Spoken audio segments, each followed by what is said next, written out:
brief, I just wanted to let you, Mr. Chairman, and the commission know where we are. After Bruce was appointed as the new director, I accepted the position as the training and outreach coordinator for Campbell County EMS.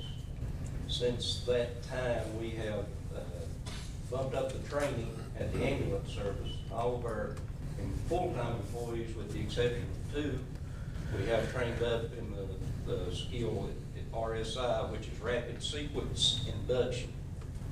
What that does is control the airway, much like they would in a surgical procedure.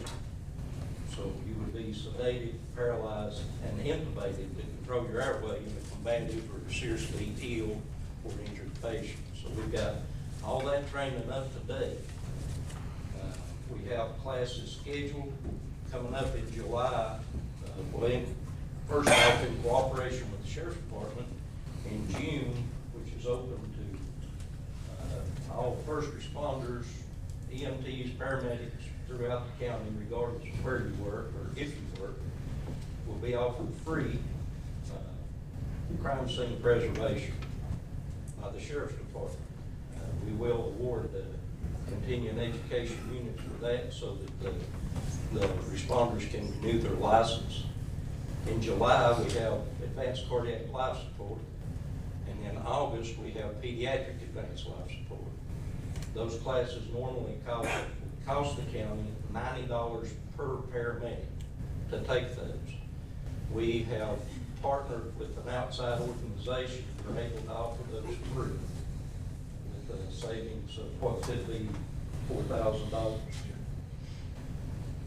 We're also working with Steve Hamby with the state, and we're trying to get an in-house ventilator class so that we can get all of our paramedics certified in transported ventilator patients, which would, in return, we could bill for critical care transports, and we wouldn't have to farm those out to outside agencies, which would keep more money in-house, and the foremost would be the best thing for the patients that we come in contact with.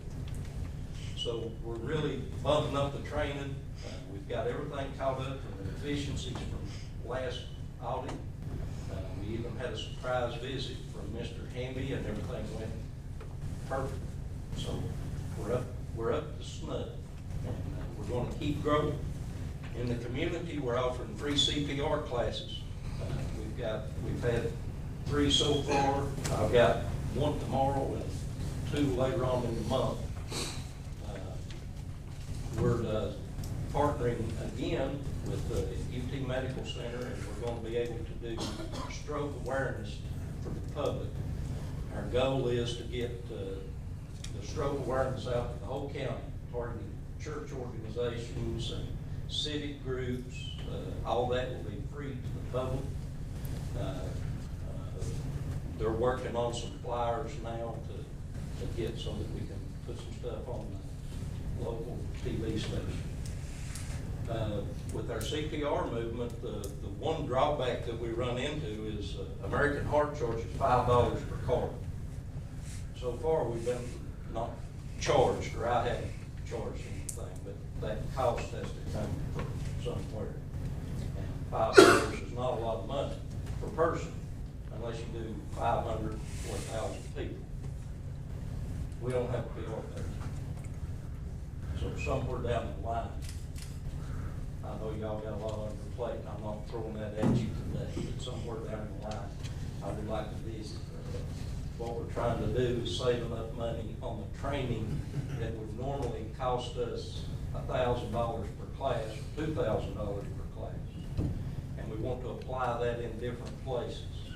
We've got a couple of events at the ambulance service that our deputy directors found a place that we may be able to get them refurbed and recertified so that we can put those back into service. There's things that the state are going to require us to carry on ambulances. Medicine is ever-changing, it's a science, so nothing's exact. We practice medicine, things change from year to year, day to day practically. If you turn on your TV, you can see what new advances are being made, and they do expect us to keep up with them. But we're taking strides, we're moving ahead, just like we said we were going to do. I think everybody's coming together and working hard, and we're making the best of what we have to work with. Anybody got any questions? Any questions, Mr. Campbell? I have one. Mr. That incubator class, Keith, when's it coming up? The one that you was talking about that Hamby was going to try to set up with you. The ventilator. The ventilator, I'm sorry. What we have to do is we're gonna work with Dr. Robbins, which I've already met with him about some other issues with the protocols. He's on board. We need to get him and a respiratory therapist to agree to teach the 16-hour class. Then we have to get an agreement with the hospital to let us do, it's a minimum of a 6-hour clinical with 4 patient contacts. So we have to get the agreement signed. So I'm looking sometime in the fall to be able to do that. You want to do it just the paramedics or doing the EMTs, whoever wants to take it, or? Well, it's paramedic level class. It's an advanced class. So we can either do that in-house, or we can send them out to do a class, but we have to pay somebody to teach it. And then our medics would either, if we go to LMU, they have to drive all the way to Johnson City to do their clinical. If we go to Rome State, they gotta go all the way to Park West to do their clinical. So if we can keep it close, we can cut down on the cost, and hopefully we can offer that, and we won't have to. Keith, I'm sorry. Mike, Jeff, can we take you side of Bart's room just a little bit long? Folks are trying to hear in the back there. All right, sorry. So, hopefully early fall, we can get that underway. I know it's a needed class. It is a needed class, and if we send them, all of our paramedics to critical care paramedic training, that's $800 per medic.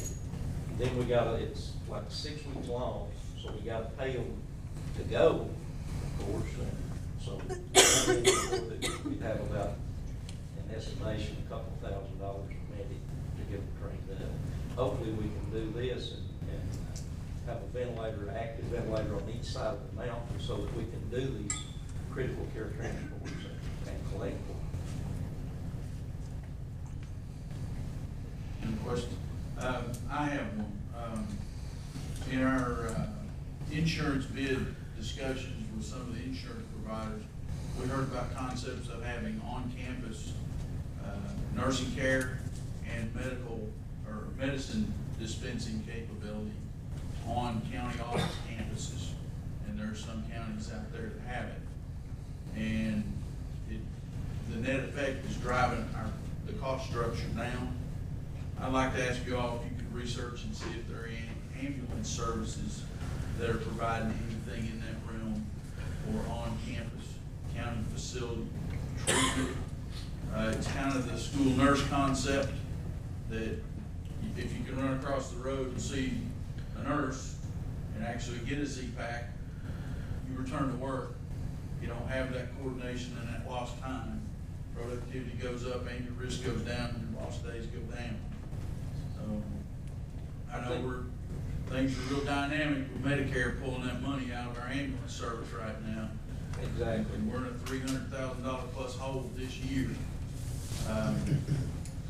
But if there's some way to add services and some value there, then it puts us on stronger footing to keep the service alive. Exactly, and we will check into it. What it sounds like you're talking about is kind of the community paramedic. And there is a push across the country for more on-scene treatments and less transports because it's cheaper. You don't tie up an ambulance, you don't tie up an emergency department, and there's upsides and downsides. If we do on-scene treatment and something goes wrong, somebody's responsible.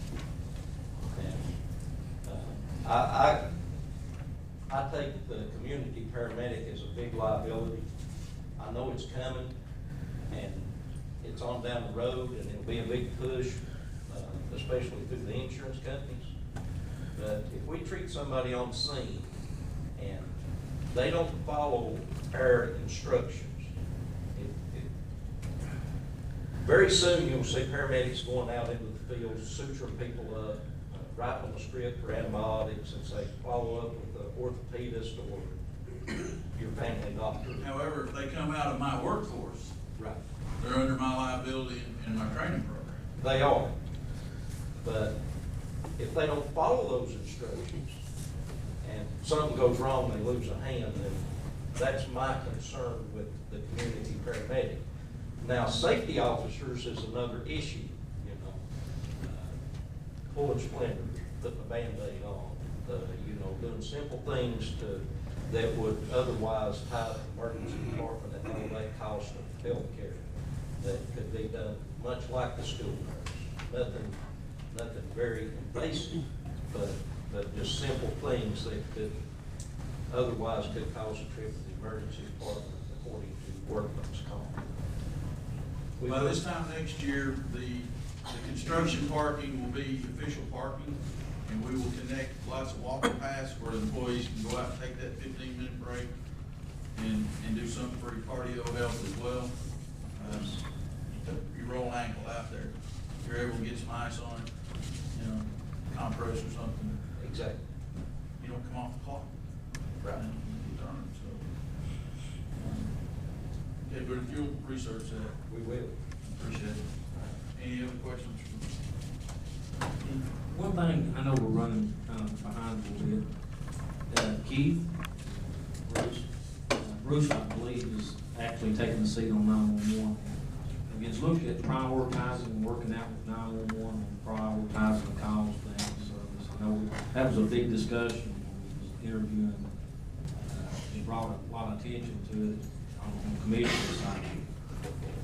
I haven't officially taken the seat yet. I've spoken with the mayor, and the mayor has taken that under his wings. You keep us advised, I mean, I'm not trying to hold you meeting, keep us advised on that when you get in that seat, Bruce, and see how we can fire by. I know we don't govern 911, they have their own board, but I think that's something that everybody's doing. Am I correct, Keith? We need to prioritize the calls to 911. That's another day, another story. You can't. Keep things up to date. Thank you, Mr. Jones. Thank you. We've got a group here from the senior center. Do y'all wish to address?